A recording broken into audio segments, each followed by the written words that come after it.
Welcome, everyone. I'm Mike Cohen. I'm the director of the Graduate Program International Affairs, and it's a real pleasure to welcome you here this afternoon. This is a special event for the GPIA and for the New School because when we think about international affairs and we think about problems, it's not often that that programs decide to really focus on the condition of children, to think about children's rights, to think about children's poverty, and it's really a tribute to the leadership of Alberto Minujín that we have worked together here in the program and at the university on the question of children. I don't know if all of you have been in this room before, but I think this is also an appropriate place to talk about social justice and poverty and deprivation. These wonderful murals of Jose Clemente Orozco were done in the 30s, were originals. And over here we have the struggle in the East, the struggle in the West. In the back we have the worker comes home at the end of the day, and behind the screen are the table with the heads of the great religions. But this is always kind of a place which reminds us that the discussions about social policy and poverty and equity fit within a broader context of the history of struggle. And so sort of in that spirit, we're having the event this evening. We have many distinguished guests today. I'd like to thank Richard Berry of the Children's Aid Society, who's joined us and will speak later. And I'd also like to recognize Christian Salazar, who joins us from UNICEF, my colleague Sanjay Reddy from the Economics Department here at the New School, who's worked on poverty and inequality questions for a long time. Two of the co-authors of the book with Alberto, Solrun Engelbertsdottir and Kristen Lewis, are also here, who will share their perspective on child poverty, inequality, and inequity. I think it's fitting also that the panel represents a range of organizations and perspectives on this problem. Also, it's something we cherish in the context of our graduate program. Partnerships really matter, how things fit together, and it's not always that one perspective has the answer to the problem. We certainly know that. I think I've said in this platform, behind this microphone, a number of times we've learned, and certainly in the last 3 or 4 years, that the economists don't have the answers to all the problems. Pardon me, Sanjay, but anyway. Anyway, so in a sense, today's event, the presentation of this book on global child poverty and well-being, measurements, concepts, policy, and action, really represents the best in terms of theory and practice that I think that the New School and our graduate program is proud of. Alberto has co-authored this volume. We think it's groundbreaking in its treatment of these issues, covering a wide range of issues, from the issue of measurement to conceptualization to what actually happens on the ground. And I think it's also significant that Alberto himself embodies the idea of both theory and practice, and he's very involved in these issues through the Equity for Children website, through other activities in various countries. And so it's a particular pleasure to honor you today in your presentation of your book. The Equity for Children website, which is a clearinghouse for information about child poverty at a global level, is also really important. I think, at least for the younger generation in this room, you know the power of it. The rest of us are learning about how websites and networks really work. But I think that getting this information out to a mass audience in a friendly way is really very important. And so we're really delighted that this is another activity that fits within the program. So this evening, we're going to have a panel discussion. Alberto will speak first, and each of the people who I'll introduce thereafter will speak for about 8 minutes. So we'll try to keep it moving along, and then hopefully there'll be some time for questions and comments, and following that we'll have a reception. So I'd like to welcome Alberto and Thank you. Make the first set of remarks.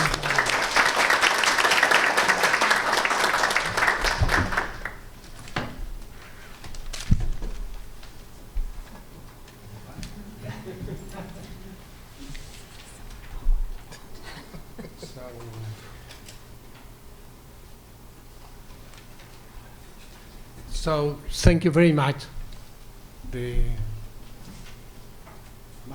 Thank you very much. Let me put the presentation. Can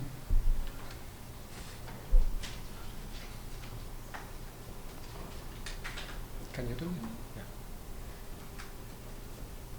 Sorry.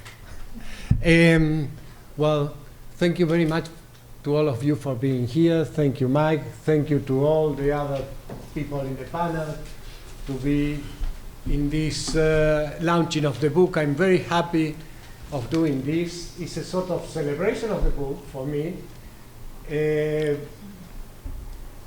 And it's, for me, it's important to do this here in the New School and here in this Orozco room with this, surrounded by these things that are very, I think that very moving and calling for something. I'm very happy because I think that with this publication we are adding a first discussion and debate on child poverty. I think that is probably, in this moment, is the most update and probably one of the best times that we put together all the concepts, how to measure, but what is important, what are the policy implications, and what are the actions that we can do on child poverty. But I am even more happy of being with this panel because the idea today is to discuss about child poverty, global child poverty, and what we can do. And so I will try to keep my time as all the others so we have time for the debate and the discussion. But let me start telling you, I want to tell a brief story that is in some way is the origin of the book. At the beginning of the 2000, I think that was 2001, by the end of the last century and 2000, poverty was back in the agenda. Yeah? But what poverty? Adult, basically income poverty. And here Sanjay Reddy has wrote a lot about that with Tomas Poggi. But in that time I was in UNICEF. Yeah? And we were trying to come up and say, look, children's poverty is very important. Not too much attention to us, let me say. I went to a conference of, was a meeting of experts in Lisbon, I think that 2002, and I brought a paper, I presented there a paper called Making Child Poverty Visible. And the argument there was very, very simple. Now we are much more sophisticated, but the argument was, look, most of the poor are children around the world. And in the developing world, most of the children are poor. So, why we are not discussing that? Let's put that in the first row. But one of the big problems that we had in that moment, that we didn't have numbers. We didn't have evidence. We came up with some numbers. I don't want to tell you how we cook the number. We cook a number and we can show in that, but we cook at the number.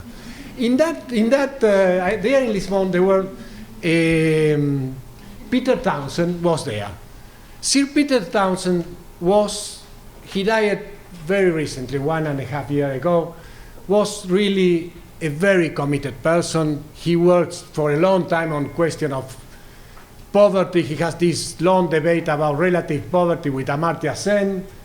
And we were walking there, and I said to him, I challenged him, I said, let's measure child poverty. Let's do something. Let's do something multidimensional. Let's be out of income poverty. And I look at Sanjay that can talk a lot about that, no? And he catch that. He said, okay, let's do it.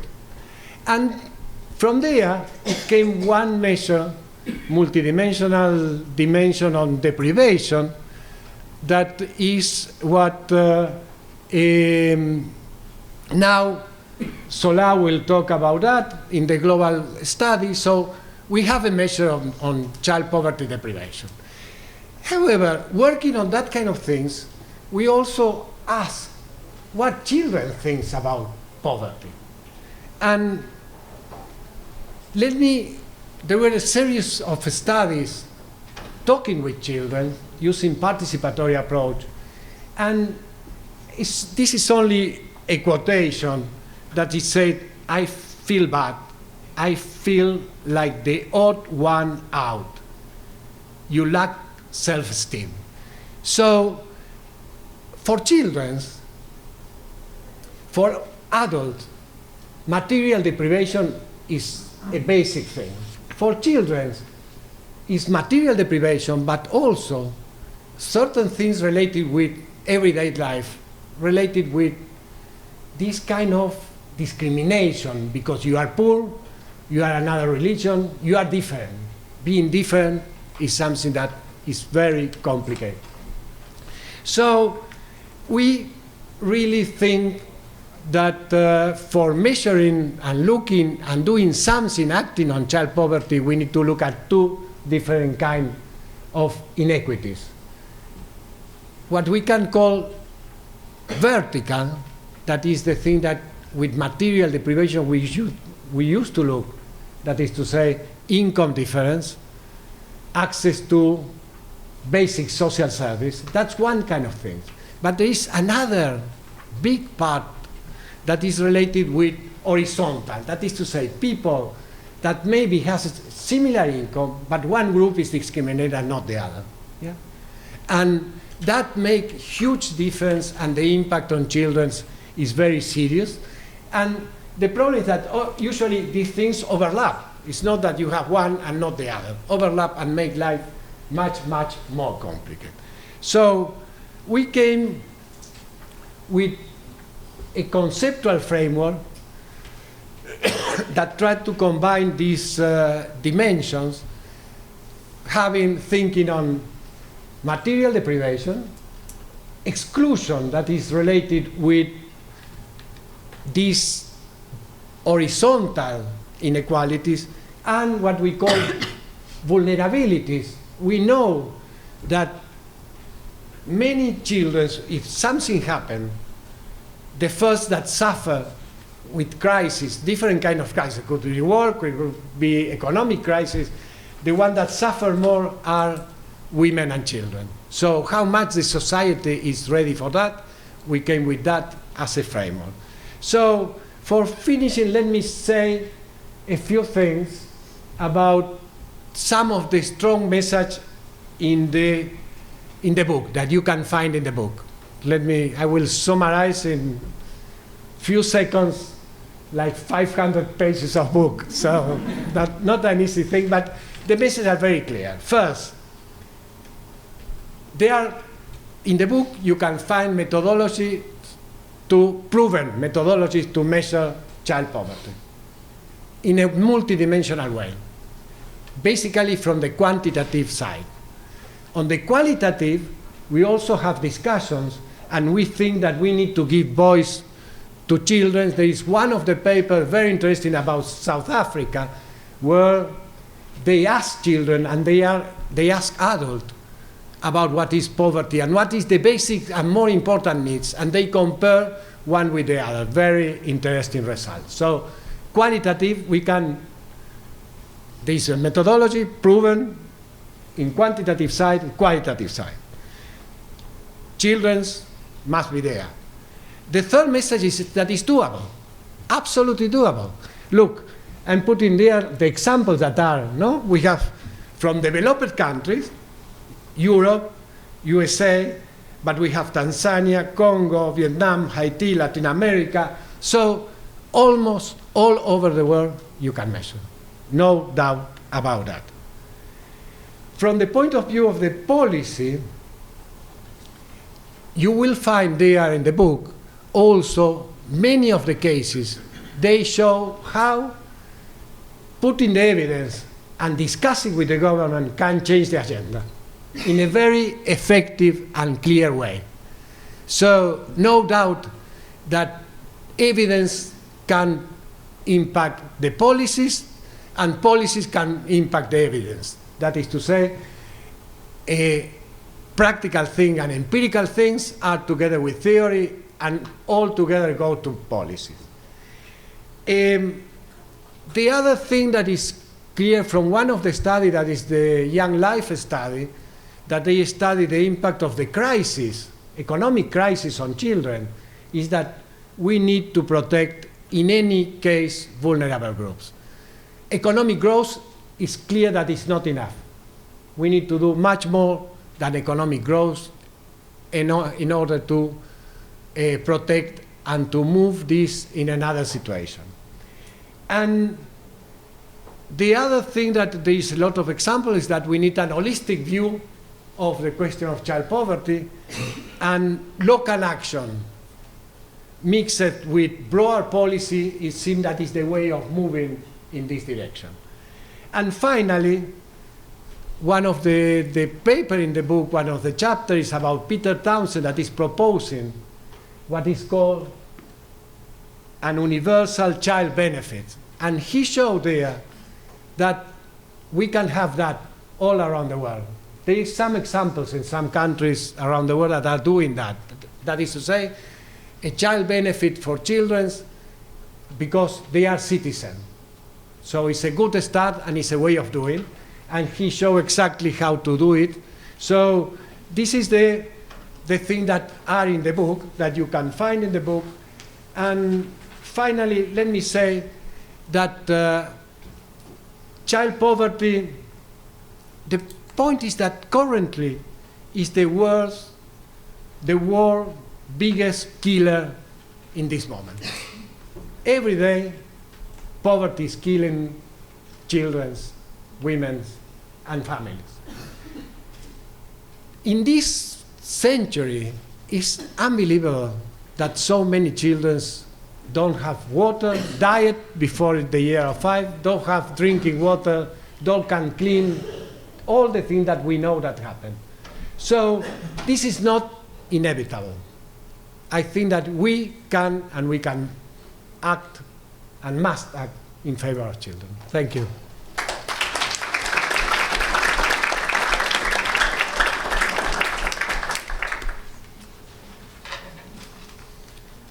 Thanks very much, Alberto. I'd like to invite Solran Ingilbjornsdottir from UNICEF.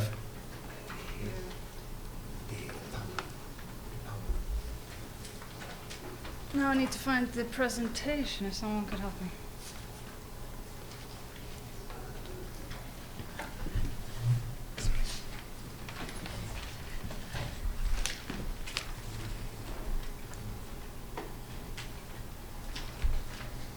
Thank you, Marco, and good job of pronouncing my name. You almost got it. In short, it's Sola. So. I'm from Iceland, so in case you didn't guess. First and foremost, I want to congratulate Alberto on the book. Thanks. I know it's been a long process, challenging at times, but the end product is very promising. Together with my former colleagues at UNICEF, Gaspar and Sharmila, I have a chapter in this book where we reflect on the global study on child poverty and disparities.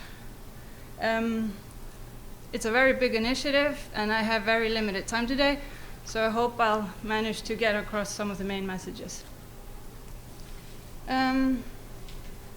The global study on child poverty and disparities was initiated towards the end of 2007, and initially it was in 39 countries, but since it has expanded to 54 countries across 6 continents. And for this chapter in Alberto's book, it was the first time that we actually got together and reflected upon the process since the launch of the study, and tried to be impartial, take a step back and evaluate the whole thing, although of course we're all heavily biased since we've been heavily involved in the whole thing from the beginning. So, why did this come about, this study? UNICEF staff who are traditionally very familiar with a project approach to development have traditionally struggled to get a chair at national policy tables where ambitious midterm expenditure frameworks are laid out, and strategies for poverty reduction are launched. And for these reasons, UNICEF headquarters launched the Global Study on Child Poverty to assist its frontline country offices in upstream policy engagement.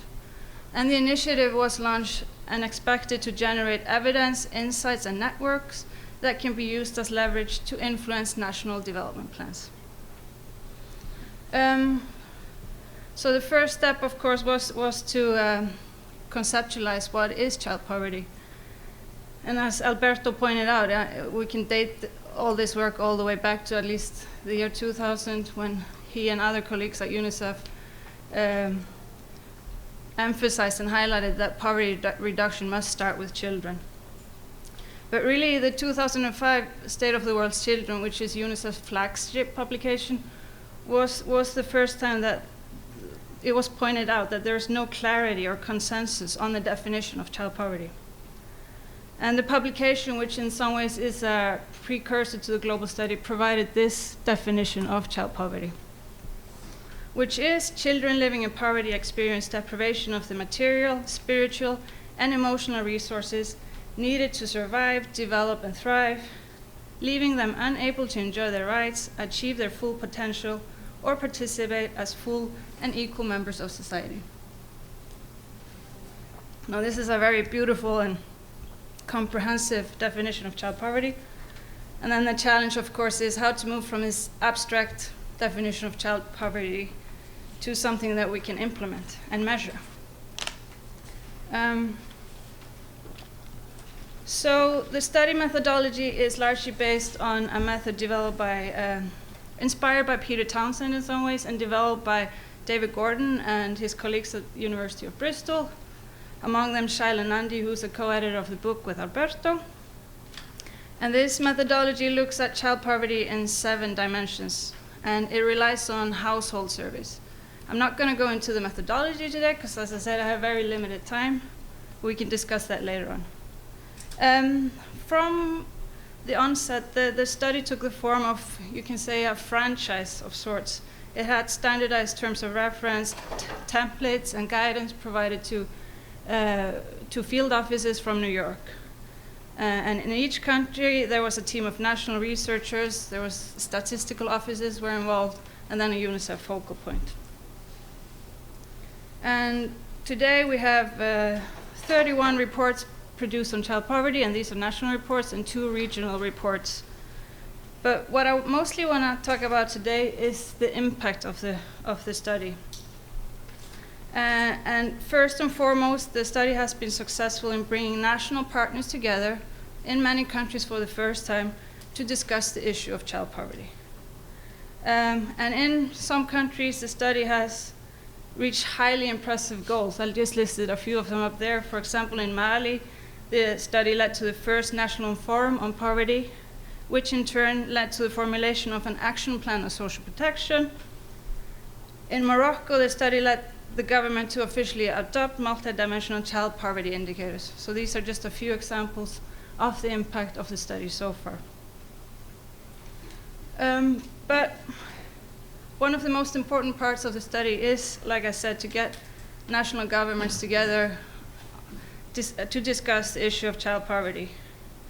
And participating countries themselves identified as a crucial elements of conducting a successful national study is that from the beginning, the study needs to be conducted in a participatory manner, a study that is solely developed by a research team without wider consultation reaps limited benefits.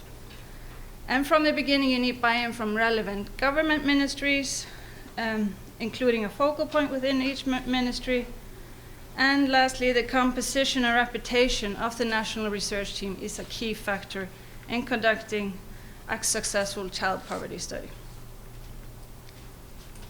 The case of China is a good example of how it's very much about the process of conducting a child poverty study. It's not just about having a nice report at the end of it all. It's about getting people involved to discuss child poverty.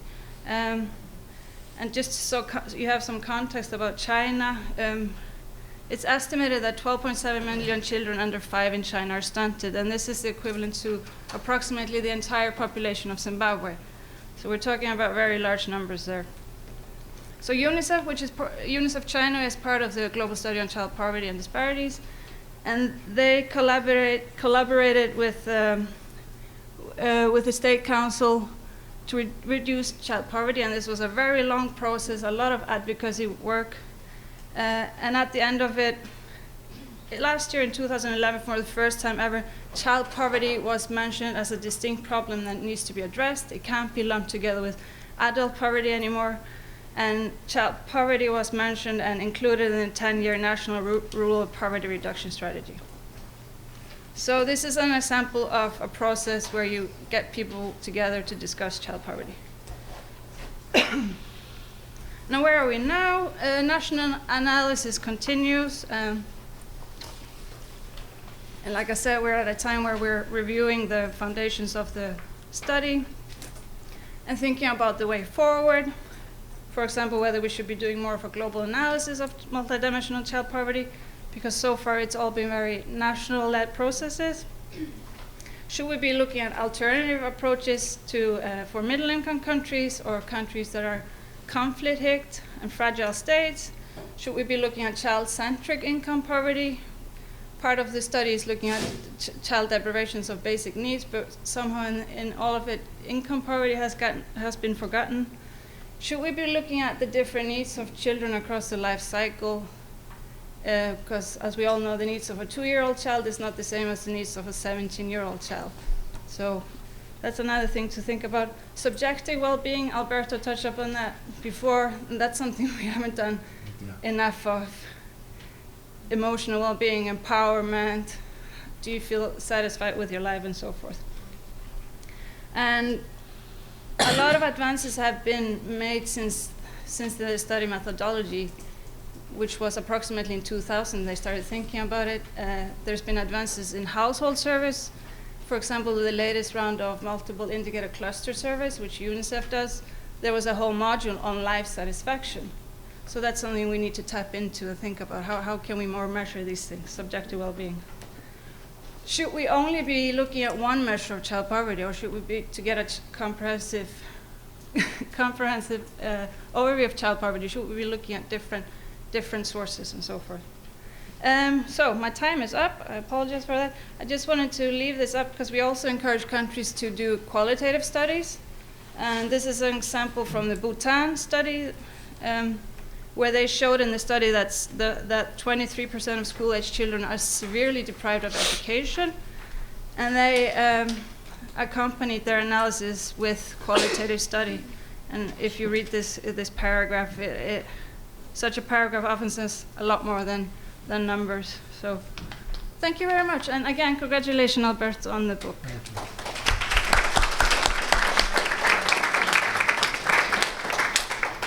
Thank you very much. Now I'd like to invite Kristen Lewis, who's the co-director of the Measure of America of the Social Science Research Council project.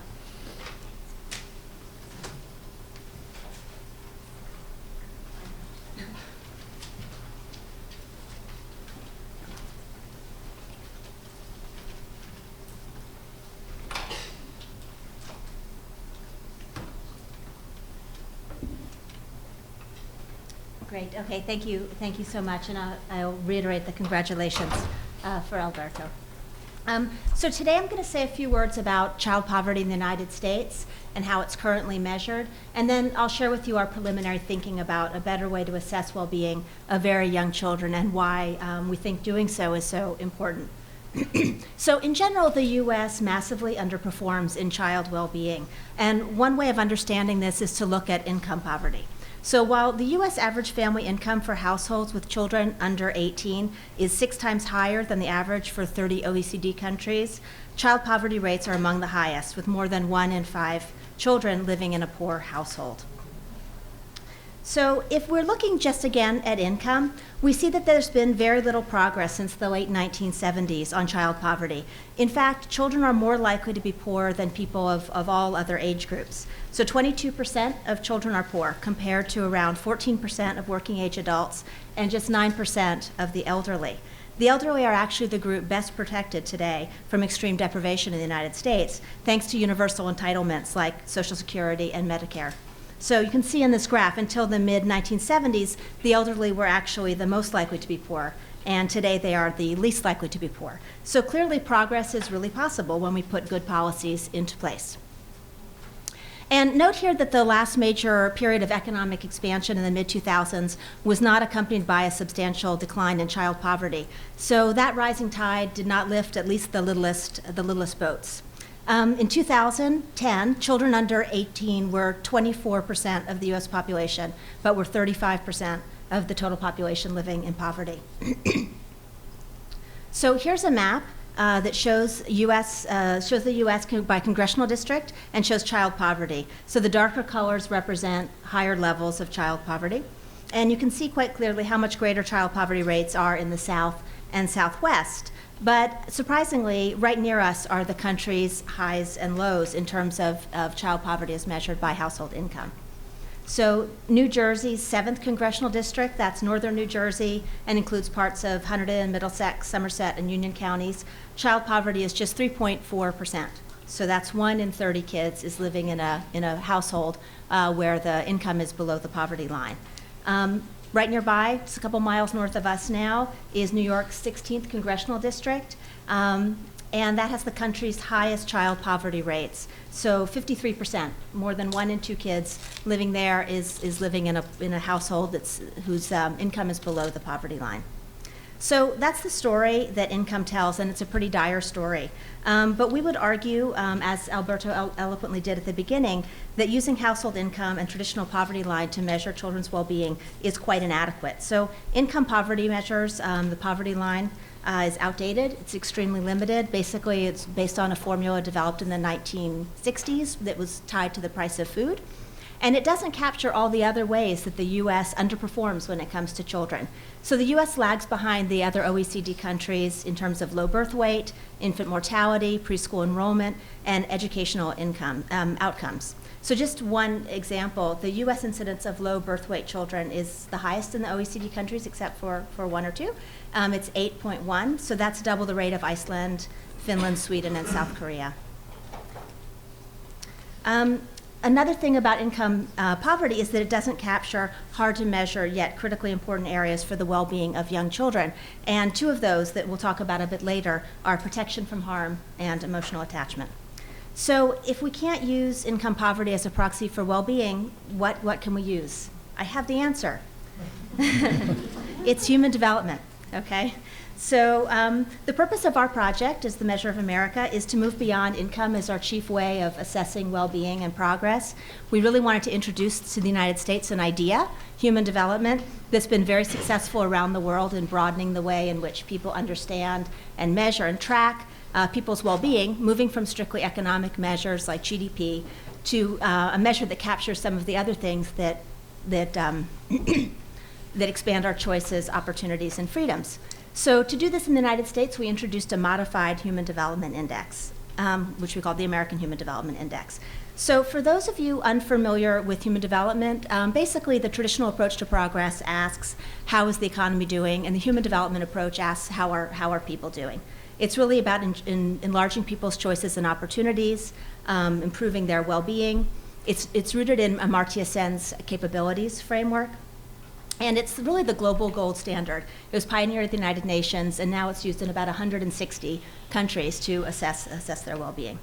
So the idea of human development is very broad, but it's hard to measure something so broad. So the Human Development Index, basically, the global one and ours as well, measure 3 areas of well-being: health, education, and income. So we modified our index for the US to make it more relevant to the context of an affluent democracy.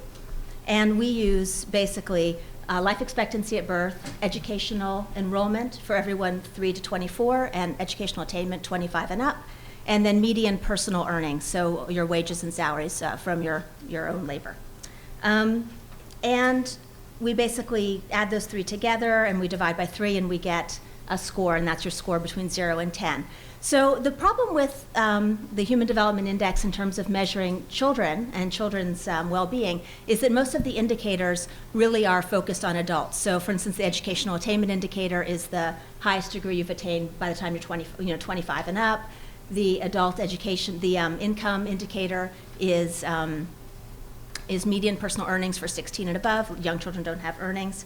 Nonetheless, we do think that the Human Development Index is better than the poverty line in terms of assessing well-being. And here you see there is actually a very strong correlation between the Human Development Index and all sorts of things, a negative correlation with child mortality, child poverty, infant mortality, and a positive one with early childhood enrollment, and a lot of other kind of good things. So you'll see here the light colors represent lower levels of human development, and you'll remember that those are basically the same areas that were dark green, high for child poverty.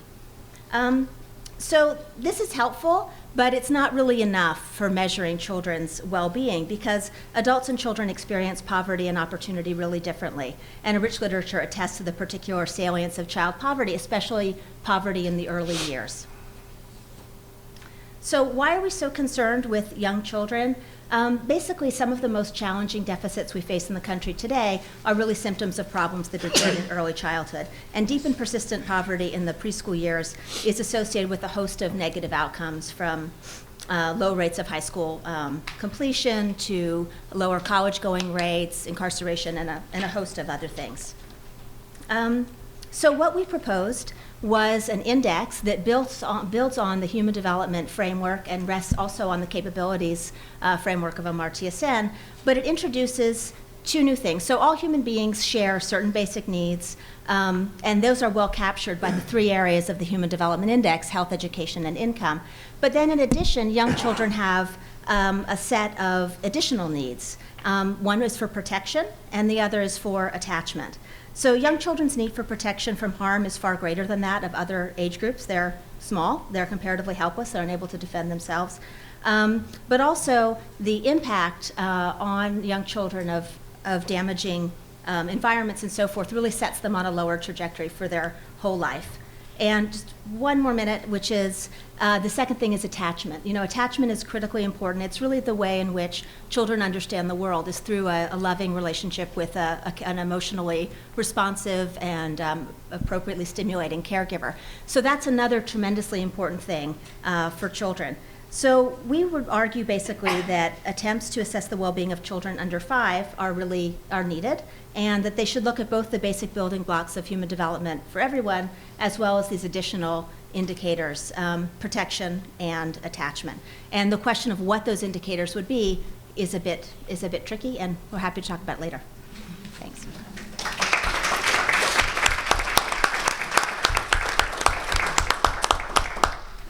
Thanks very much. That was great. I'd like to invite Richard Bury from the Children's Aid Society. Thank you.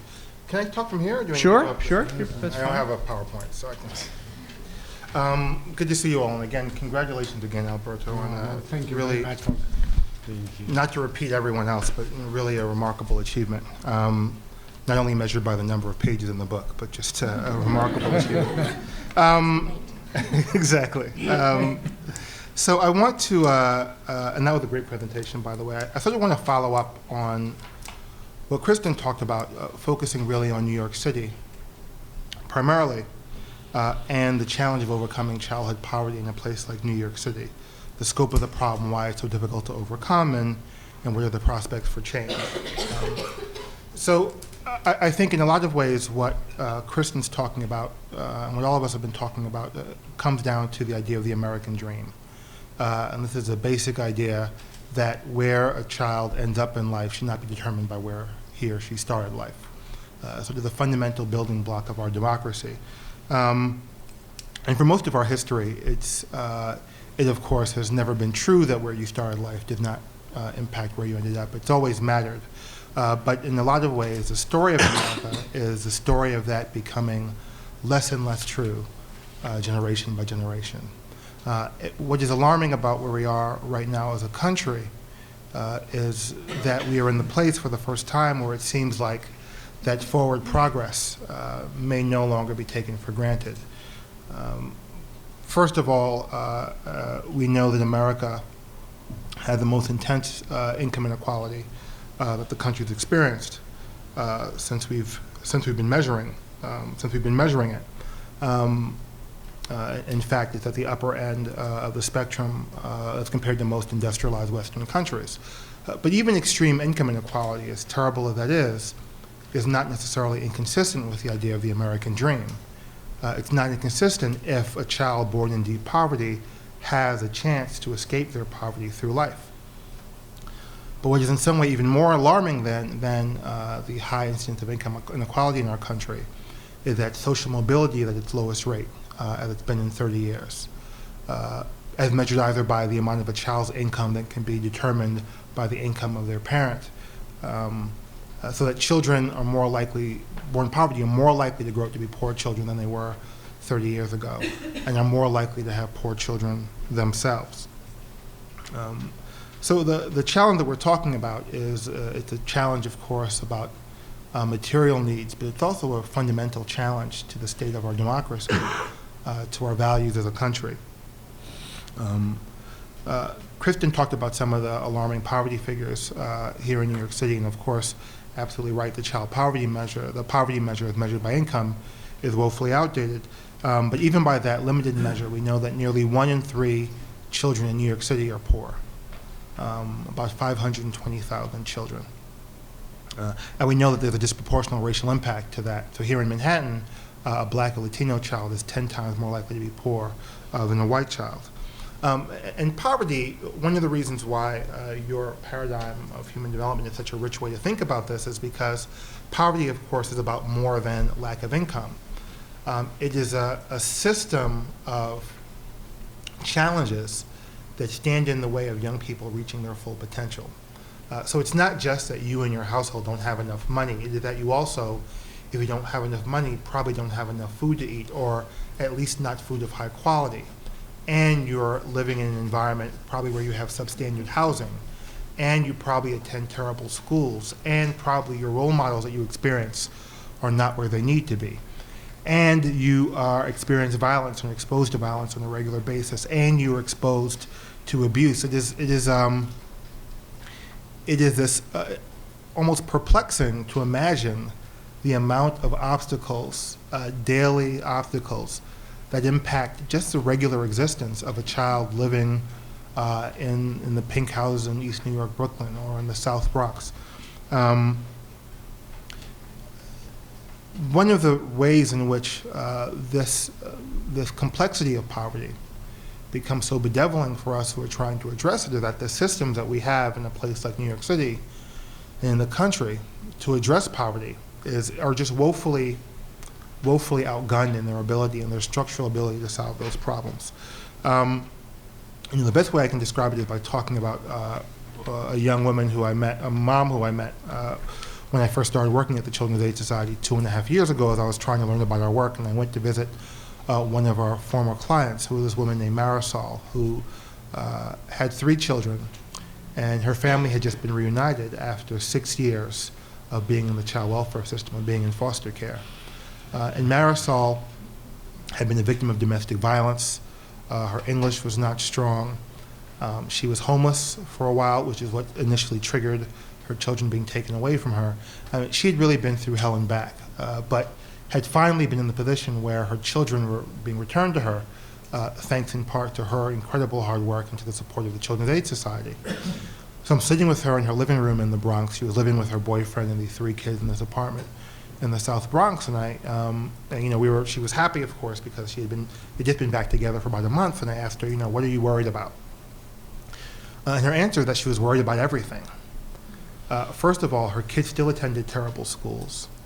She was unemployed with no real meaningful job prospects.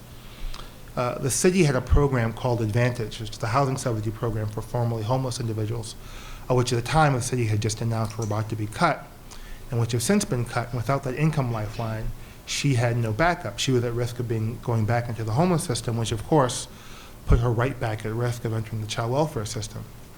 And what was so perverse about this whole situation is that because the family had gotten back together, the children were no longer at risk for safety. Our funding to work with the family had ended. basically the child welfare system's engagement with that family was over.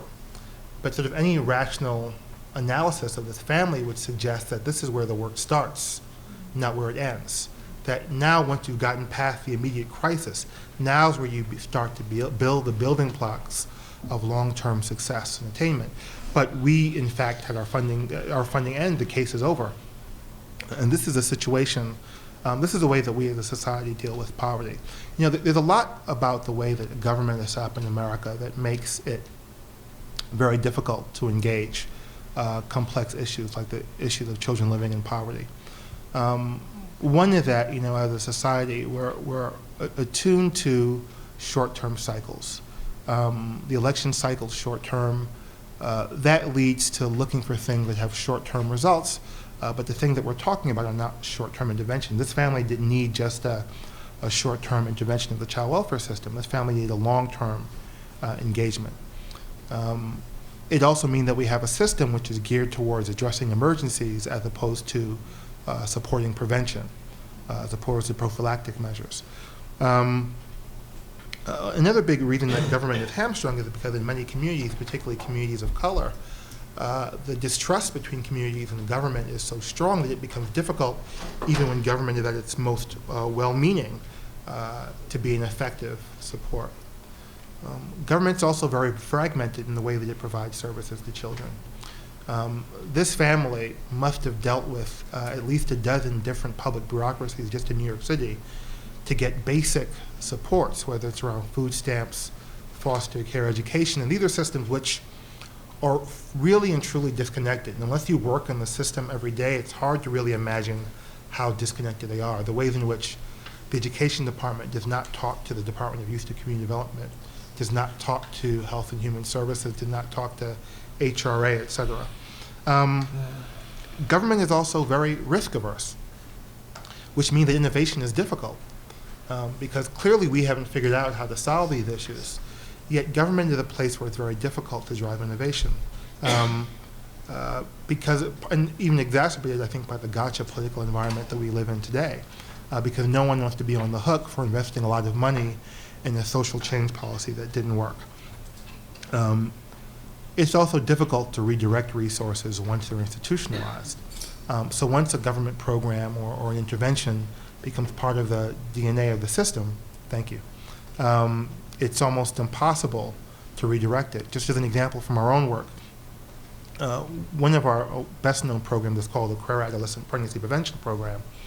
And it's a program which has been shown through randomized controlled trial to reduce teen pregnancy by half in the young people who participate in the program. That's a program that we've run for 25 years solely with private financing because for that entire time, public funding for pregnancy prevention at the federal level was limited to abstinence-only programs, billions of dollars spent with no impact. It's only in the current administration where the Obama administration decided to do something interesting, which is to say, let's actually try pregnancy prevention programs that actually work. We now have two major funding streams which we're using to replicate this program nationally. But we spend hundreds of thousands of dollars a year on lobbyists just to fight that appropriation, because you can imagine what's the first thing on the list of public cuts. The pregnancy prevention program, which talks about sexuality as though it weren't a sin, and which offers things like birth control. So there are all these structural reasons why government is not well equipped to solve these problems on its own. And yet, and if I had more time, I'd elaborate more, nonprofits, and I obviously run a nonprofit organization here in the city, the Children's Aid Society. Nonprofits, we have a lot to offer because we don't have many of those constraints. Yet the ways in which government and foundations engage with nonprofits to support our work undermines our opportunity to do well. Restrictions on funding that lead us not to be nimble, even though we could otherwise be nimble. Restrictions on programs, restriction on the amount of money you can spend on what's called administrative overhead, which is really things like research and development and rent and innovation, which you generally can't do in public contracts. We find ourselves locked in a system that makes it very difficult to move forward. So here in New York City, I mean, there are reasons to be optimistic despite those challenges. One of the wonderful things about the last decade and in the current administration is that whatever you think about the current administration's policies towards children, it is an administration which has been willing to take chances and which has created lots of opportunities to approach this work in different ways. At the same time, we live in a city that continues to experience real challenges despite those opportunities. Academic achievement continues. Academic achievement gap between the rich and the poor, between whites and minorities, continue to be a significant challenge. So I'll leave it there. I hope we can have more time to talk during questions. And again, I want to thank you for creating this opportunity to talk about these important issues and be a part of the conversation. So thank you.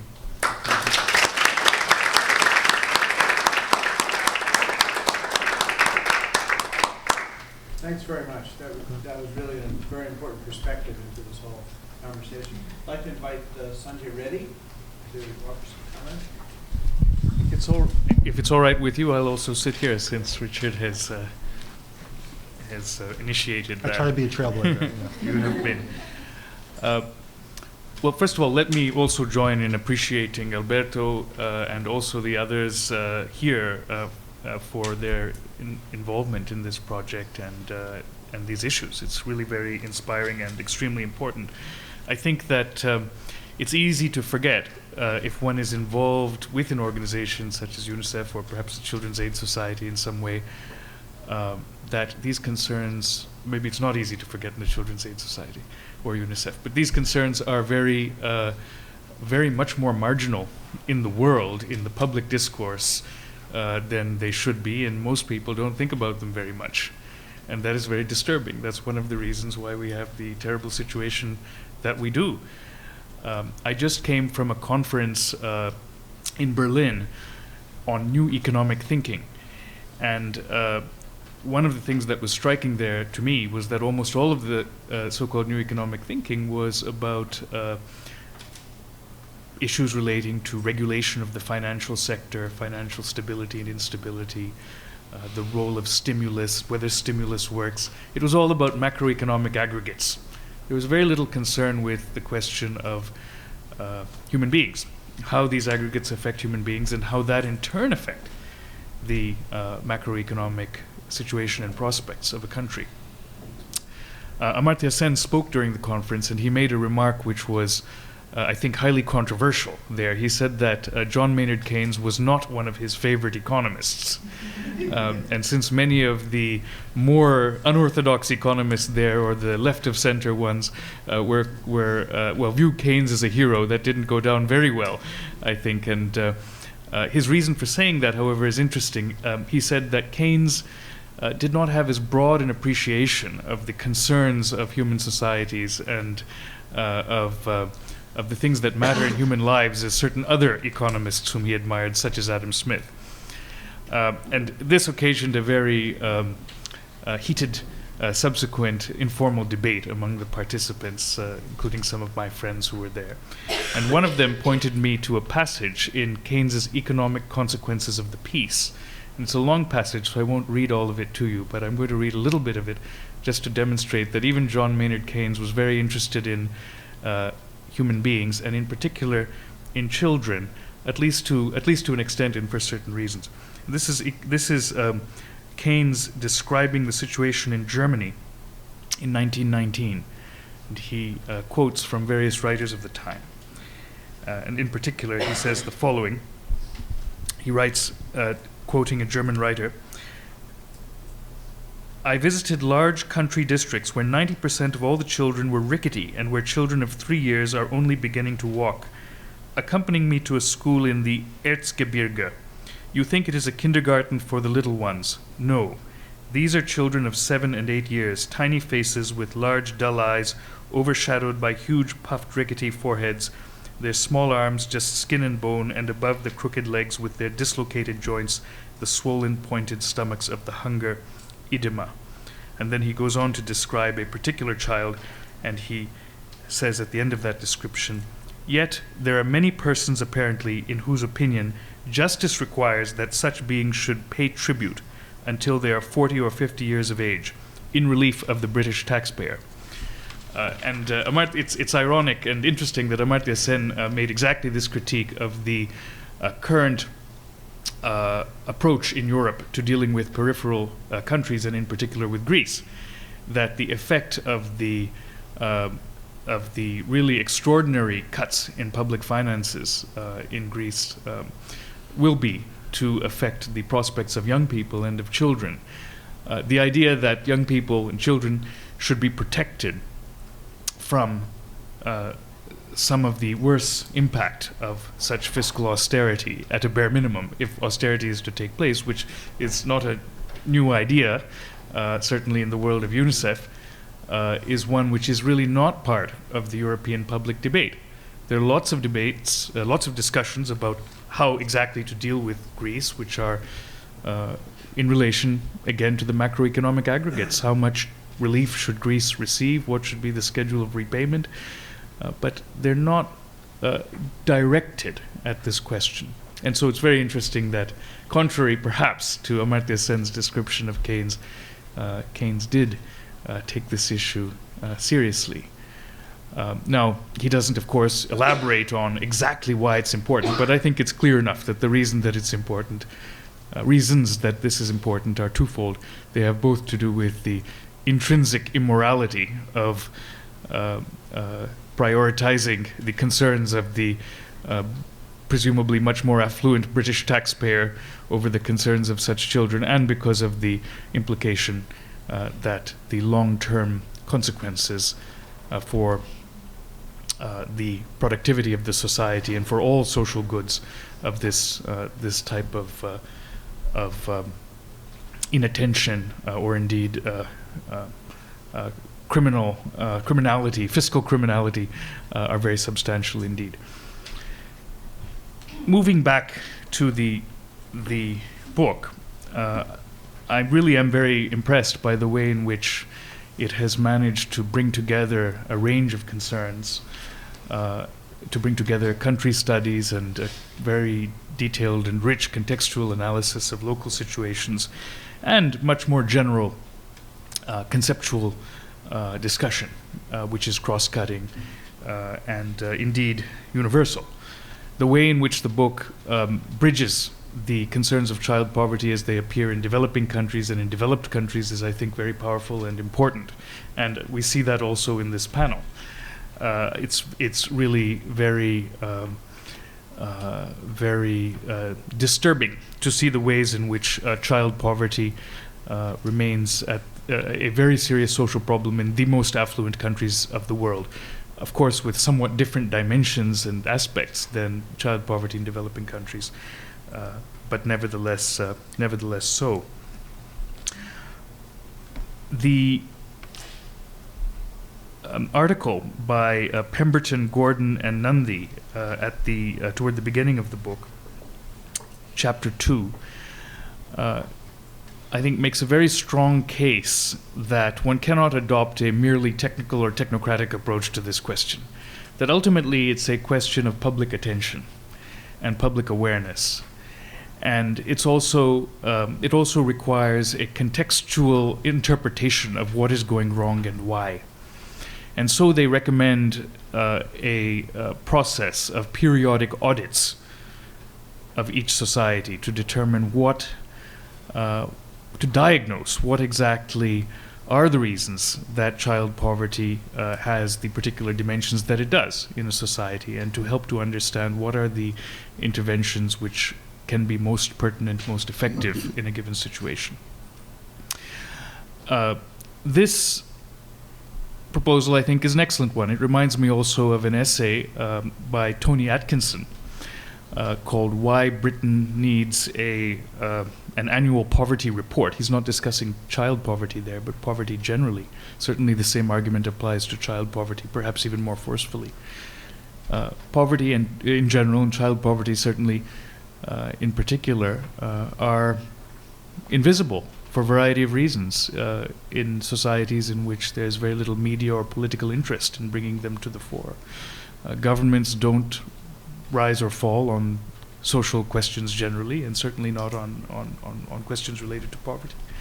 So that there should be some institutionalization of the process of assessment and also of diagnosis of policy choices that have been made and how they have contributed or not, or detracted from, that is to say, from the goal of reducing poverty generally, and child poverty in particular, is something that's very important to do. The article by Ruth Levitas is another that I especially found valuable and enjoyed in this, which I also commend to. The article is chapter 18 is called Utopia Calling, and in it she describes the ways in which really the policymakers, so-called policymakers, even those who are explicitly charged with or have committed themselves to addressing issues of child poverty, set modest goals for themselves. And indeed, in their internal reports, keep making those goals more modest in order to make it easier for themselves. And she discusses this specifically in relation to the career of New Labour in Britain, and demonstrates that the powers that be and the think tanks which influence them in thinking about social policy and child poverty in particular eventually began to propound more and more the message that it was just too expensive to try to get rid of child poverty altogether, and that therefore one should settle for something less. This, of course, is also resonant with the message of Keynes. I don't have any time left. I think there's much more to say, and certainly I haven't had a chance to talk about the measurement issues, which are very interesting, which have been raised by Solrun and Kristen. I think there's a lot, especially to talk about with respect to the contribution of UNICEF and of the Bristol group, which was involved with UNICEF in producing this book, and the earlier State of the World's Children, which pioneered the global child poverty estimates, which were published by UNICEF. I think that UNICEF and the Bristol group, under the leadership of Peter Townsend and David Gordon and others,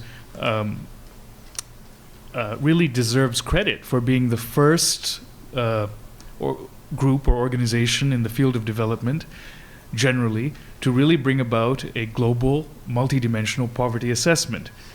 I don't think they've received as much credit as they should, because the UNDP's approach to that problem has become better known, but I think that they were the first to do it, and they did it in many ways very well. I have my own reasons for thinking that they did it better than those who came after them, and that there are many reasons to prefer the approach which is championed in this book. But we can certainly talk about that later. Thank you.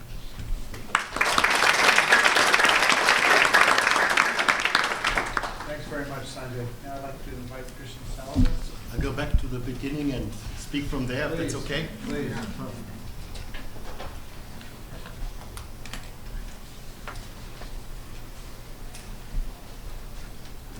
Well, good afternoon, everybody. Actually, I join really my colleagues here on the panel in congratulating everybody involved with the book. In a way, this book is a quintessence of know-how on child poverty measurement, and I really think everybody, not only involved in the book, but the networks also around this, have really contributed new knowledge to the world in the understanding of child poverty. So really that's something I think that will last and that will be recorded in the generations after us, that this is really an important new moment in time that this book somehow reflects in very good quality. As a discussant, first I'm very grateful for the invitation. I just would like to, I mean, I read that book and I read it with the eyes of what to do with all of this. I mean, what's next? So I have 3 comments on that more reflect on, you know, this, what to do with this and in which direction will all of that go, because the book and the discussions on child poverty come at a very important and right moment where globally discussions at the United Nations and its member states are happening about where to go after the MDGs, where to go after 2015. So there's a window of opportunity here, for example, to discuss about poverty. And so this book and the discussions come at the right time, but I think there's also a number of challenges if you read that book from this perspective, what to do with this. One is, I think, and I will be very brief here because we wanted to have time for discussion, simplicity. I mean, these child poverty measurements are complex. The one well-being index for well-being in Eastern Europe, for example, if you look at the book, has 8 dimensions, 24 components, and 51 indicators. Now, this is extremely hard to handle, particularly in the poor communities where the people and the authorities should be empowered with this type of knowledge to change the situation. So that's one challenge. Another one is, I think that we still, worldwide, need to develop better instruments to monitor, to collect data on children who are not in households. This is probably the most vulnerable group of all, but usually child measurement functions through household surveys. But that risks the missing out, particularly those groups who are not in households and so have the least protection. And the third challenge, I think, is a little bit the discussion started like this, and if you look at the book, child poverty versus income poverty. It's maybe natural that when a new paradigm evolves, that you kind of elbow yourself, against the big income and World Bank and whatnot. But the fact is that income poverty will remain the main indicator for measuring poverty. And so the question is whether we should, with the knowledge now, emphasize a little bit more in the complementarity and the added value of child poverty measurement. And the concrete question to Alberto and to New School, from my perspective, is, can we offer something, a kind of a simple additional indicator that complements the income poverty measurement? I mean, right now there's a window of 2 years where there will be negotiations on measurement of poverty. And this type of work now, I mean, what will it contribute to this? Will there be one indicator that complements income inequality or not? And I mean, I think this is now the time to take all of this important work and say whether we can complement what's going on and put something on the table. A second comment, a second set of comments has to do with the importance of local action. I mean, measurement or monitoring is not an end in itself, as a means to provoke changes in society, in how decisions are made, etc. And when you read the book, most of the policy use or recommendation has to do with macro-level policies. Our child poverty data have been included in the National Socio-Economic Development Plan, in the poverty reduction strategy for the country, in child budgeting discussion. But the fact of the matter is that the changes happen locally.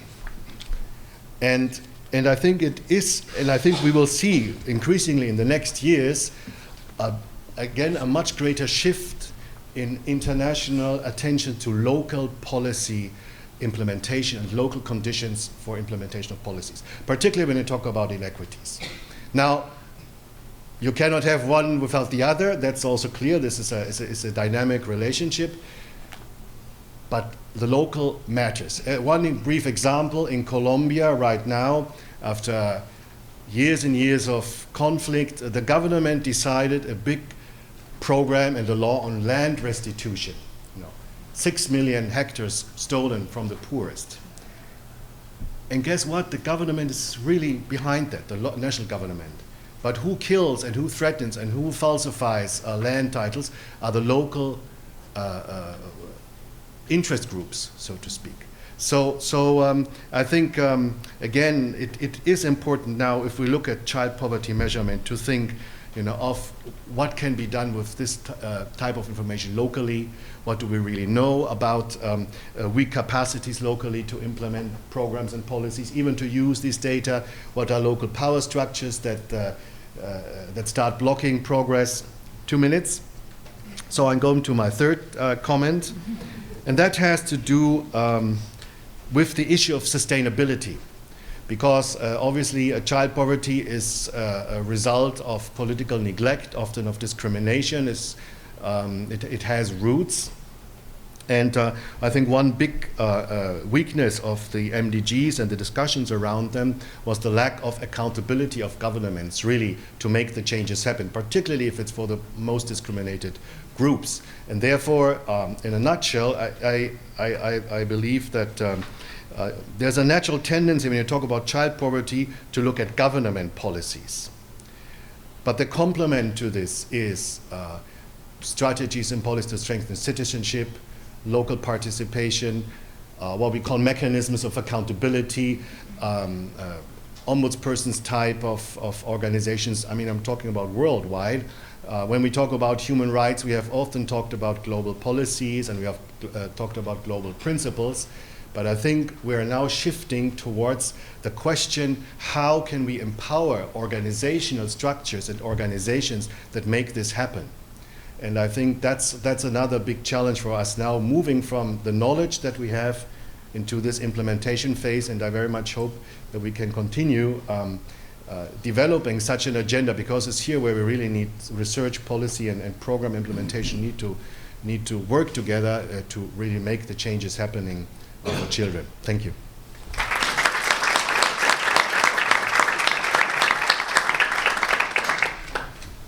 Thank you very much. Well, I think we've had a really interesting set of comments and from the panelists and from the discussants. So let's open it up and collect a round of questions, and then we'll come back to the table. Are there any questions?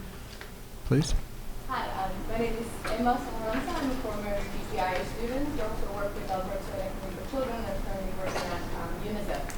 I actually have 2 questions. One of them kind of for all of you, maybe more for Sola. Regarding kind of this whole, Alberto touched upon child participation aspect, which I also related to. You mentioned, Sola, the life satisfaction module that was introduced in the last version of the multiple indicator cluster surveys. That what I always wonder is, like, from your point of view, when we instigate programs where children are actually involved and their opinions and their definitions of poverty, for example, are asked, or we ask people about their life satisfaction level, is this information still being used? Because, for example, with the mix, I was actually just trying to find reports or places where this information on life satisfaction was actually used in a report, and I can't find it anywhere. It was obviously asked, but then to try to find like where did they actually do something with this, that's harder. And same with children's participation. From your point of view, how much is it kind of paying lip service to the fact that we are supposed to do it? And for example, UNICEF is mandated by the CRC to make sure that children are participating. But then I wonder, are there like good examples of children's participation actually leading to concrete changes? Did children's voices or opinions have an effect on new policies, or are you aware of any of these examples? And then my second question is maybe mainly to Kristen and Richard regarding the situation in the US.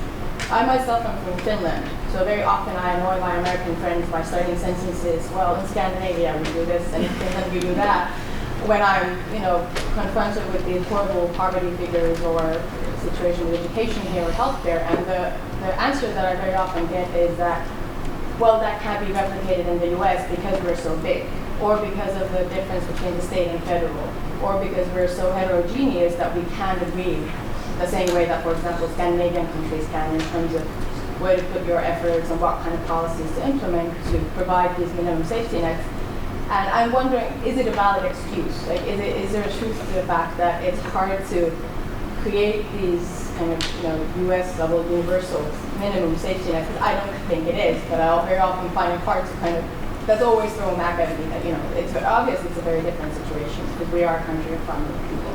But I'm wondering from your point of view, like where does the kind of legitimacy of that excuse end, and how can you, is there a truth to the fact that it is hard to implement this kind of educational healthcare protection policies on the U.S. level because of the size and because of the federal state systems?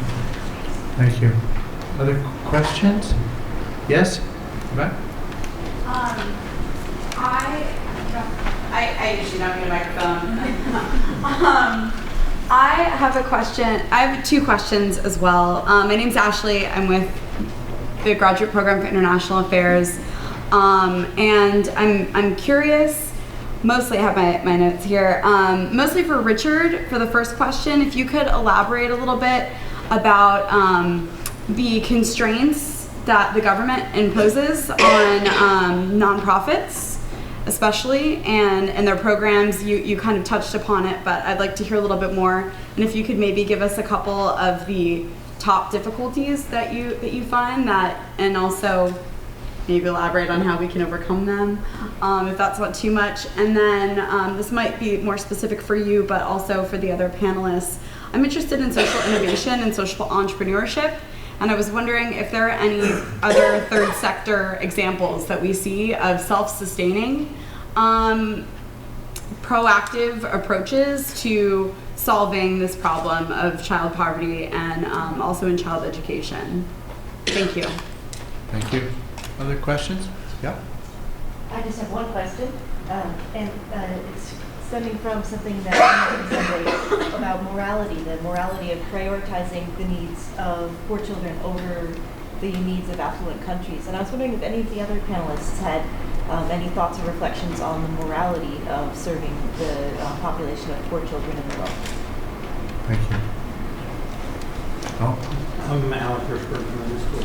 A very interesting panel, and I didn't hear any mention of happiness, and I have a specific reason. I'm just wondering if any of the panelists want to comment on the recent rise of the concept of happiness as a replacement for GNP per capita, for a couple of reasons. One, if maybe it lends some helpfulness on a technical side, but two, because it's sort of a crack in the armor of these more economic measures. And so whether we like it or not as a concept, it does seem to maybe provide an opportunity to open a crack and slide some of these measures in behind it. So I wonder if you can talk about that. Thank you.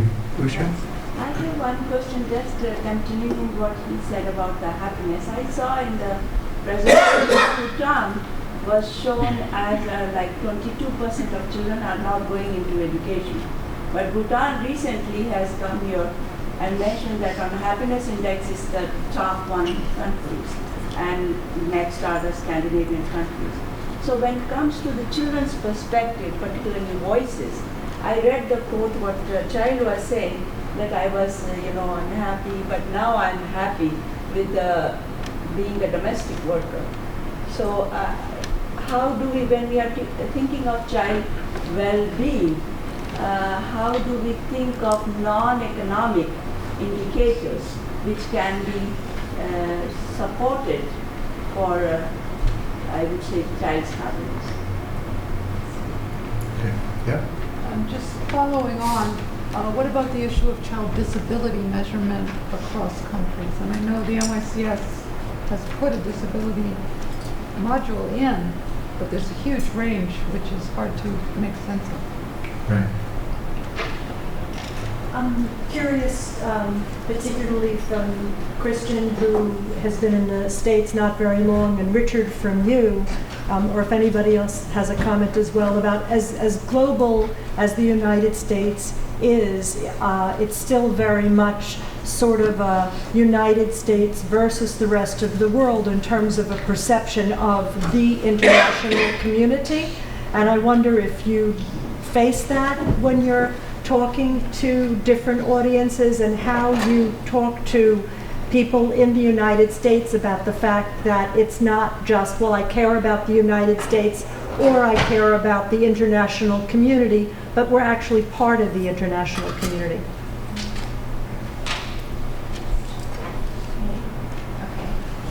I'm Edie Bench. This is my last semester in GPIA. I have a master's in media. And for the last 5 years, I've been working with the homeless children in Rio de Janeiro. I teach them art, I help them and love them, and several of the children in my little films that I've made have been killed by brutality.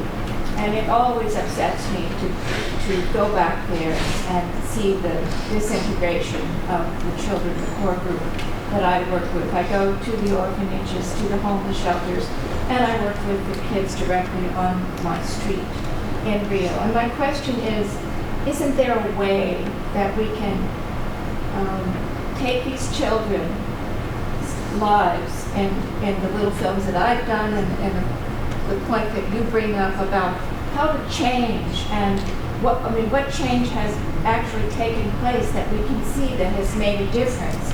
And the point that the gentleman from Children's Aid Society brought up of citing an actual example of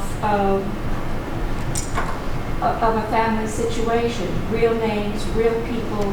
This seems to impact us so much more than numbers. I know when I recently went on the security jam with 113 countries that took place on the four-day online conference, I took a chance and submitted my Leandro's story, a little boy that I took home with me because he was crying and lost at midnight. A little boy that looked like he was only 5 years old, but who was actually 8. But he was so tiny because he was underfed. He lived in Benfica, the roughest slum in Rio, and in an abandoned warehouse. And I took him home and made it my point to find his mother. It turns out that this child had really been lost from his mother, but willingly. When we did find his mother 2 days later, I had to go to the police because I didn't want to be accused of taking a child. That this child runs away because he cannot stand the abandoned warehouse in which he lives. He cannot handle... Can you get to the question? Okay. He cannot handle the deprivation, the bullets spent, the blood, the drunken bodies. The question is, if this little child's life can be made known to the world, would that help? Would more of these children's stories help us understand how to get these kids some real moral help for their dreams? They want to stay alive. They care about their futures, and there doesn't seem to be any change. Just one last comment, Mike, if I may. I know that I'm very passionate about this, and I apologize. I do think that we have to find a way to make people pay attention, not just give lip service. When I've asked top people in Brazil about why the kids are being murdered every year, the homeless kids, you talk about them not having about measuring children in households, but what about the kids that live on the street? There are thousands. In Brazil, over 7,000 children were killed last year. There has to be a way for the government to really be accountable to answering. For instance, if when I've asked top-level officials, they say it's an embarrassment on the national level. So we hope that the state will handle it. And they also say that it's an embarrassment on the state level. We hope the municipal thing will handle it. My question again is, isn't there a way to get all kinds of societal upper crust people involved in seeing these real children and seeing these real stories and seeing a real change as she talks about? Thank you. Okay, Kiana, last question. I have a question. Is there any data on youth from ages 18 to 24? That's the UN definition is of youth. Is there any data showing the effects of child poverty and the effects of employment and Great, thank you. I think there are lots of questions, lots of comments. Maybe we can sort of go through the group in the same order that they spoke. Alberto, do you want to lead off? Yeah, let me start. Thank you very much to all of you and the panel. Really a lot of ideas, a lot of things going in my head at the same time. Not very easy to answer, but I think that we have a challenge for the future. No, we are saying, look, here we have the evidence. It's clear, crystal clear. We need to do something. What we need to discuss what, because there's no only one thing that you can say, well, this is the bullet, the silver bullet. We hope to have something like that, no? Something like immunization against poverty, no? Something like if you can shoot and that's it. It's not like that. The societies, the people. So I really think that we need to move more. The idea of territorial action, local action, combined with big policies, I think that this is something that we need to move. And I'm really, really glad that this panel, and you are here, and you mentioned also that this is a private organization, but now that the government is trying to do something, you can combine both things. And in my experience, from a long time working not only in measuring child poverty, but going there, going to the poor areas, working with the people, I think that you need to try to combine in some way legal action, policies, and very strong territorial definition and local actions. So in that combination, and a lot of awareness, and if you mix that kind of thing, something can be done. If not, it's very, very difficult. So I think that there were many questions about participation. I think that there are examples. People is doing things. The energy of people doing things around the world is extraordinary. However, the energy of the others doing the opposite, is also extraordinary. So it's unclear how this will go, but we cannot continue like it is, no? So I pass to the other because... Okay, thank you. Zora? Yeah. Can you hear me? Yeah. Just want to touch upon, everyone was mentioning the participatory aspect. Emma's been looking for a life satisfaction module from the UNICEF Multiple Indicator Cluster Surveys. I think it was just added in the last round of mix, so we haven't still analyzed the last round of mix, so that's why you haven't found it. And the challenge is really what we're going to do with it, basically. You, me, Martin, Christian, or all my colleagues at UNICEF. So that remains to be seen in the year to come. And I think this is the new frontier for sure. We've always just been talking about in developing countries, some of the basic things children need to survive, education, health, nutrition, and so forth. And we always talk about them as, future generations. But we never think about just a good childhood here and now.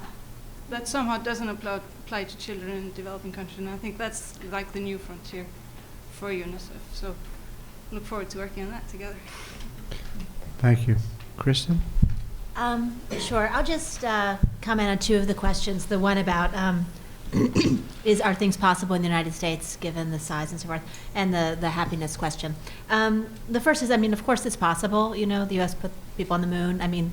The U.S. does all sorts of things. So if it wanted to do this, it obviously could. I was on a panel a few months ago, and one of the panelists said that she really thought that if public education didn't already exist today, like if you had to now create it, that it would never work, like that it would be impossible to get the country to agree, because right now the climate is so polarized. And it wasn't always like that, but right now it really is. It's very hard. This country is sort of at war over the role of government and the division between people who think everything is your personal responsibility, and then sort of everyone else who thinks maybe the government actually might have some sort of role to play.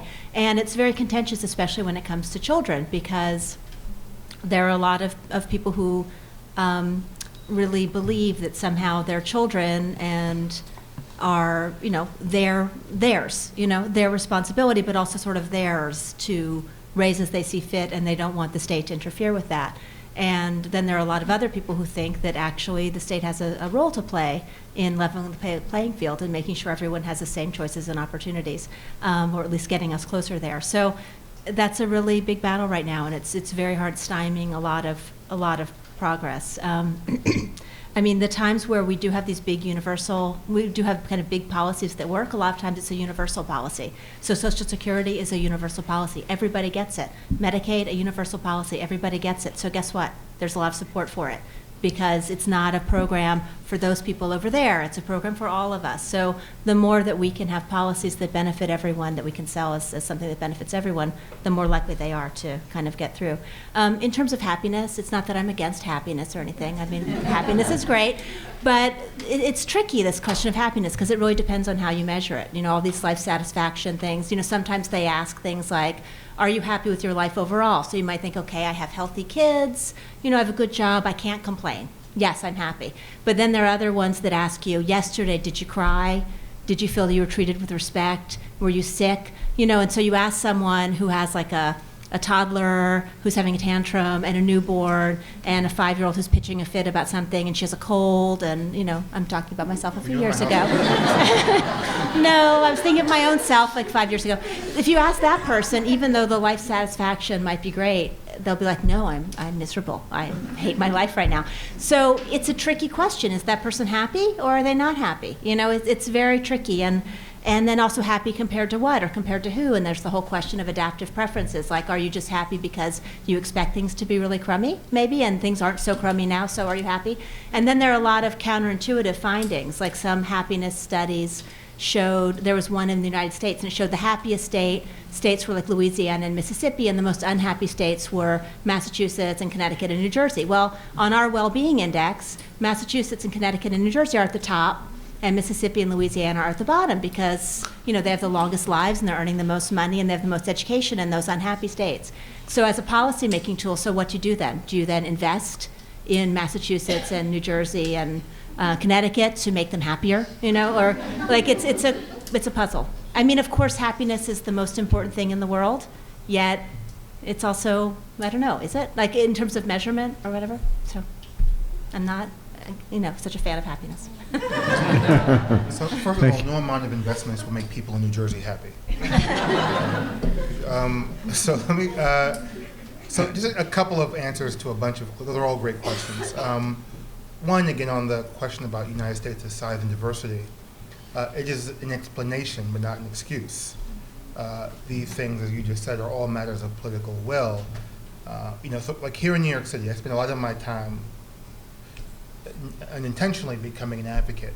You know, right now the mayor's preliminary budget would cut spending, would cut the number of slots for early childhood and after school from the height of the system in 2009 by 2/3. All right. So that's a really dumb idea for any number of reasons. It's dumb from a purely short-term economic perspective because working parents rely on our programs. They can't work or enter the workforce, so they have nowhere to send children.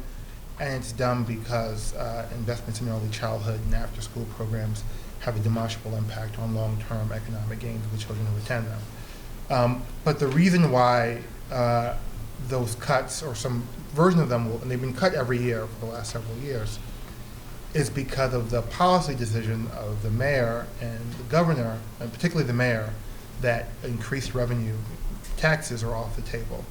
Because in his words, as I sat across from him and talked to him about this, his answer is that New York City's taxpayers are going to pay for more, are going to pay for that. We're not going to pay for those programs. But that's not true. They're not going to pay for it if leaders don't. That's a judgment that people are making, and we give a society can make different judgments. Someone in the back asked about constraints on the nonprofit sector. So we don't have enough time.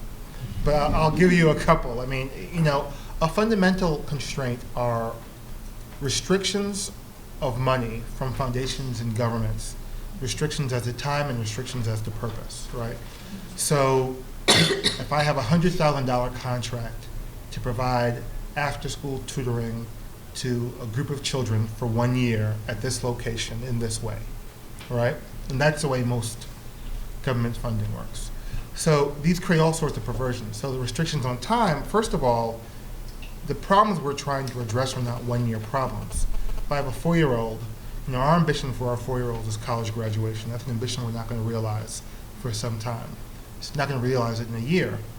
But if you have funding that is tied year to year, it leads to an over-reliance on year-to-year outcomes. It means that you can't really invest in capacity because you can't rely on funding coming back. And many funders have strict rules. We'll fund the program for 3 years and then we're out, regardless of the potential or possibility of the program. restrictions on purpose, they can be so micromanaged that they undermine the entire reason to have a nonprofit provider in the first place. Because if we have a different idea about how to do things, we can't be nimble because we have to adhere, we have to get permission to change what we're doing. Another perversion is just, so most grants, particularly public grants, are line item reimbursement. So you get reimbursed for activities, you're not paid for results. So if I figure out a way to educate children in most systems, and there are exceptions to this, but in most public systems, or to do whatever it is, if I don't spend all my money within a particular period of time on pre-approved expenditures, that money goes back. So there's very little incentive to innovate, to be cost-effective. I can't take the money that I might save by doing the job better and invest in better human resources or in our physical plant or help put it in the bank and grow my endowment. You can't do that. So restrictions on time and purpose have all these very bizarre restrictions, and it's fundamentally a distrust between, our real problem is that we have two different customers. We have the customers who get the service and the people who are paying for them. People who are paying for them don't trust us and don't trust the people who are getting the service, fundamentally. So capital is very rigidly restricted in a way which lead to poor outcomes for everyone. And again, it has very little to do at the end of the day with the actual quality or the impact of what you're accomplishing. Another perversion is restrictions on overhead, which I mentioned briefly. New York State is exacerbating this right now because Governor Cuomo has proposed strict and rigid limitation on the amount of grants that can be spent on overhead, which, it'd be like telling Apple you can't spend money on research and development, only on manufacturing. Well, what are you going to manufacture? Like, nobody wants to pay for the lights. Nobody wants to pay for the rent or the cleaning, much less for program development or evaluation. But that's what overhead is. But government, in the name of saving taxpayer dollars, said that you can only spend 8% of your contract. In some cases, 2.6%. In some cases, most of our programs, frankly, are subsidized by private donors. The government doesn't even pay for the direct service, much like for the overhead of the organization. Someone asked about social entrepreneurship. There are tons of opportunities, and I won't go into them all, tons of examples. We actually have a store on the Upper West Side called The Time for Children, which employs young people from our programs, and all the proceeds benefit the Children's Aid Society. It's not profitable, it loses money, but it does have a revenue stream. There are other examples. A great one is a friend of mine used to run for years called the Grayston Bakery in Yonkers, which produces all the brownies and Ben & Jerry's ice cream. It's owned by a nonprofit, but it's a for-profit business. It sells cookies and cakes and wholesale chocolates. There are examples of that. There are also new and innovative funding mechanisms. One that we've been enamored with is something called social impact bonds, which basically, I don't have time to get into it, but basically it's a way to get private investors to pay for social programs with a guarantee from government that if the programs work and save the government money, the government then reimburses the private investor.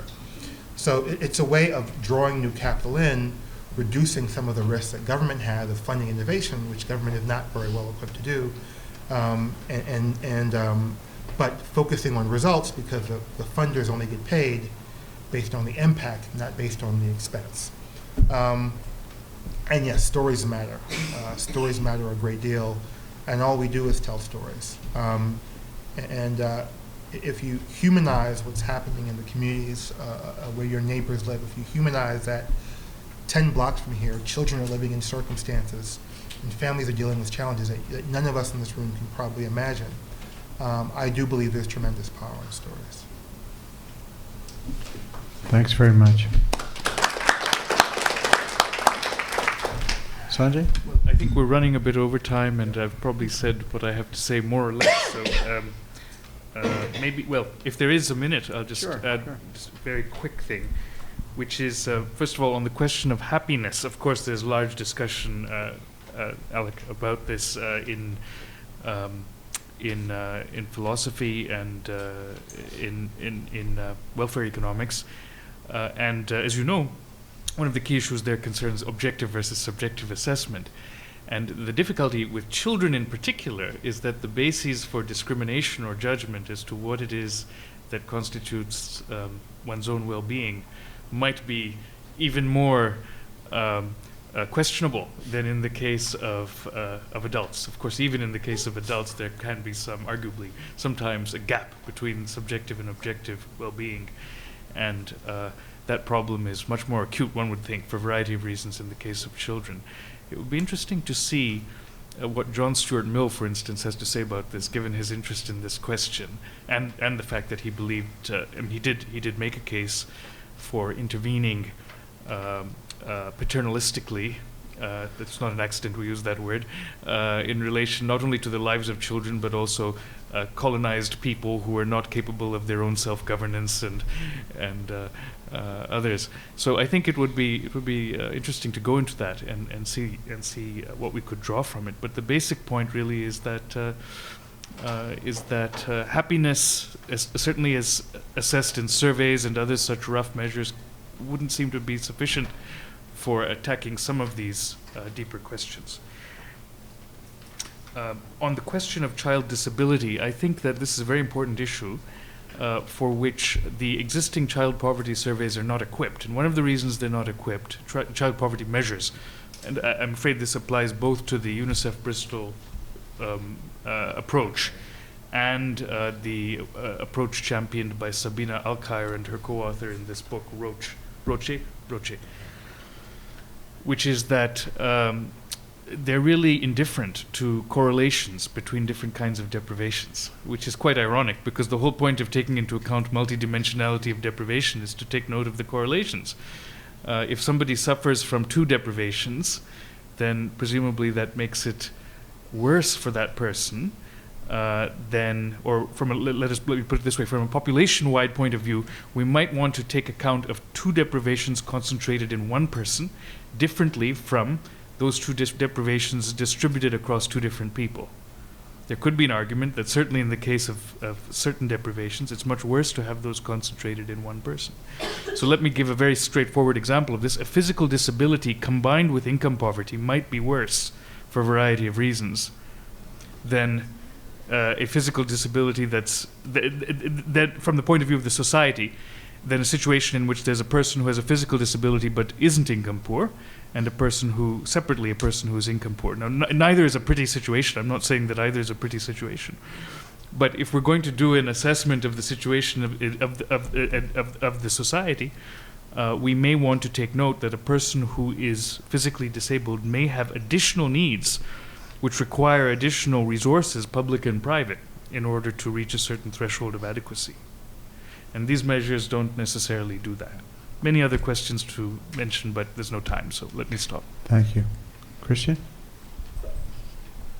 We'll briefly relate to the question of the relationship between the U.S. and the world and how this is seen, and just to remind ourselves that the world has dramatically changed in the past decades. That how we look at it today, the traditional relation between donor or recipient isn't there anymore. The number of middle-income countries has clearly skyrocketed, and the number of children.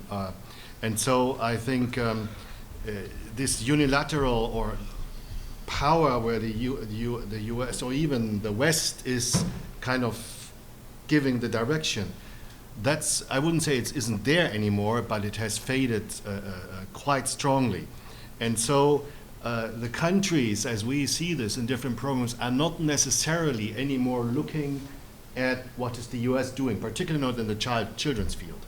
So for example, I mean, what I perceive is that people are quite actually shocked when they learn how low social transfers and how inefficient social transfers are in the U.S. towards children compared to, for example, Scandinavian countries. Or the education, the results in education. I mean, this is not like the country you want to learn from, maybe from the failures, but not. On the other side, the U.S. is still very strong on health technologies, clearly, and also early childhood care and development. A lot, other countries look to learn here. So I guess the general trend is that there is growing demand now for innovations and for application of new forms of social technologies in the world, but the country look at, wherever they can get it. And I'm maybe saying something a bit controversial. For example, Iran's success in reducing infant mortality rate or in the fight against HIV is an example to many Islamic countries where they look, to get knowledge from Iran rather than, for example, for the US, Cuba, another favorite country here, where early childhood care and development is, something that the Cubans send advisors all over the world. So I guess we're seeing really a much more horizontal type of exchange of knowledge about children, and I think it is important to be clear and to what's the niche when talking about the US. What is the niche of like cutting edge research and science and experience on children, and then the universities still have the big names here, have power in the global knowledge structure, and then try to network this, but also learn from others. I don't know whether that explains your question, but that's the way how I see it or how I perceive it. Thank you very much. I think we've really had a terrific round of questions, and I think we ought to leave a little bit of time to celebrate the book. There's some wine and there's some food, and I'd just like to congratulate everybody for this.